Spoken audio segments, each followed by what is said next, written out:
Applying right strategies and logic in OET reading. ഒരു successful reading comprehension എന്ന് പറയുമ്പോൾ combination of language proficiency and logical thinking ഇത് രണ്ടും കൂടി ചേരുമ്പോഴാണ് നമുക്ക് റീഡിംഗ് നന്നായി കോംപ്രഹെൻഡ് ചെയ്യാൻ പറ്റുന്നത്. ഇവിടെ ലാംഗ്വേജ് പ്രൊഫിഷ്യൻസി നമ്മളെ കോംപ്ലക്സ് ടേംസ് മനസ്സിലാക്കാൻ സഹായിക്കും. ലോജിക് എന്ന് പറയുന്നത് അവിടെ ക്രിട്ടിക്കലി ഇവാലുവേറ്റ് ചെയ്ത് നമുക്ക് തന്നിരിക്കുന്ന ഡേറ്റ അല്ലെങ്കിൽ ഇൻഫർമേഷൻ്റെ ഒരു ആക്യുറേറ്റ് കൺക്ലൂഷനിലേക്ക് എത്താനും സഹായിക്കും. OET റീഡിങ്ങിൻ്റെ പാർട്ട് എ ക്വസ്റ്റ്യൻസ് സോൾവ് ചെയ്യുമ്പോൾ എന്തൊക്കെ ലോജിക് അല്ലെങ്കിൽ സ്ട്രാറ്റജീസ് അപ്ലൈ ചെയ്യാമെന്ന് നമുക്ക് നോക്കാം. ആദ്യമായിട്ട് ടൈം മാനേജ്മെൻ്റ് ആണ് നമ്മൾ ശ്രദ്ധിക്കേണ്ട കാര്യം. ടൈം മാനേജ്മെൻറ്റ് എന്ന് പറയുമ്പോൾ 15 മിനിറ്റ്സിൽ എങ്ങനെ 20 ക്വസ്റ്റ്യൻസ് എളുപ്പത്തിൽ ആൻസർ ചെയ്യാം. അതിനായിട്ട് നമ്മൾ ടൈം അലോട്ട് ചെയ്യുമ്പോൾ ഒരു 3 മിനിറ്റ്സ് 4 ടെക്സ്റ്റും സ്കിം ചെയ്യാനായിട്ട് മാറ്റിവെക്കാം. പിന്നീട് 2 മിനിറ്റ്സ് കൊണ്ട് 1 to 7 ക്വസ്റ്റ്യൻസ് ചെയ്യാം.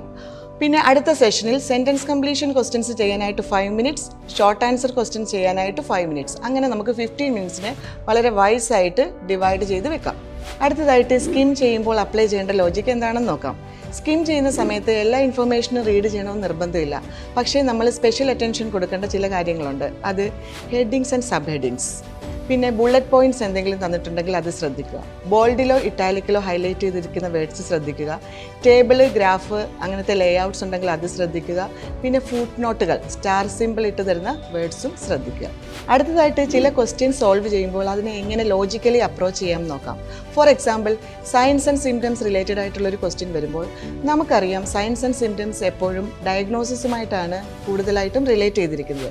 അപ്പോൾ ഡയഗ്നോസിസിനെ കുറിച്ച് പറഞ്ഞിരിക്കുന്ന ടെക്സ്റ്റ് ഏതാണോ അതിൽ സെർച്ച് ചെയ്താൽ നമുക്കിതിൻ്റെ ആൻസർ ഏറ്റവും എളുപ്പത്തിൽ കണ്ടുപിടിക്കാനായിട്ട് പറ്റും. നെക്സ്റ്റ്, ടെമ്പറേച്ചറൊക്കെ ചോദിച്ചുകൊണ്ടുള്ള ചില ക്വസ്റ്റ്യൻസ് ഉണ്ട്. അപ്പോൾ നമ്മൾ യൂഷ്വലി വിചാരിക്കുന്നത് ടെമ്പറേച്ചർ ഡിഗ്രി സെൽഷ്യസിലോ ഫാരൻഹീറ്റിലോ ഒക്കെ ഇൻഡിക്കേറ്റ് ചെയ്യുന്ന വാല്യൂസ് ആയിരിക്കും എന്നാണ്.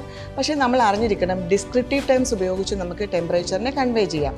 അതായത് warm, lukewarm, hot, cool ഈ വേർഡൊക്കെ ആൻസറായിട്ട് വരാം.